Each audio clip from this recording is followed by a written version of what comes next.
Clinical coordinator at the Western Regional Health Authority, Dr. Delroy Fray, is again bemoaning the frequency of crashes in St. James. His concerns come following a deadly crash in Rose Hall on Monday. Yannick Williams has the details.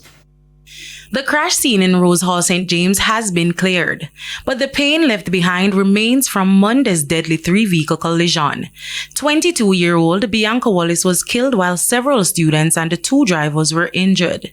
They were treated at the Cornwall Regional Hospital.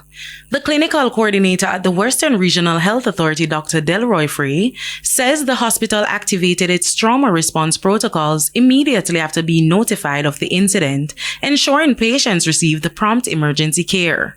It's very sad that we have had that incident, 2 days ago, three-vehicle accident.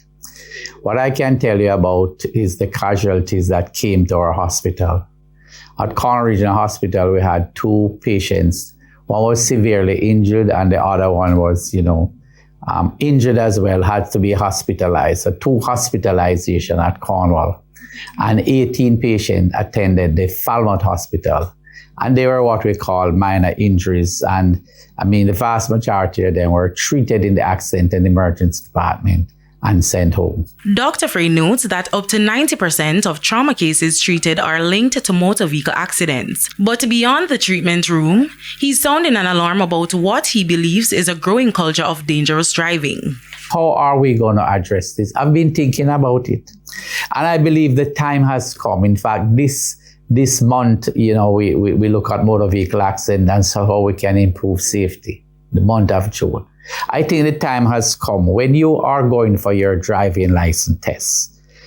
Part of it, when the doctor assesses you, look at reaction time and you look at your visual, acuity, your visual alertness. So that is well documented. You are not going to get a driver's license without having those things. He says too often, medical professionals are confronted with the devastating consequences of speeding, improper overtaking, and failing to exercise caution on the road. He also believes that stricter testing should be required for individuals seeking a driver's license, particularly public passenger vehicle drivers. I think their driver's license should be held. And they go through a period of therapy that has to be documented by a trained individual like a psychiatrist, or a clinical psychologist. And then we allow them back out there. This bus, 2 days ago, we're taking a lot of school children. The tragedy has once again sparked conversations about road safety and personal responsibility.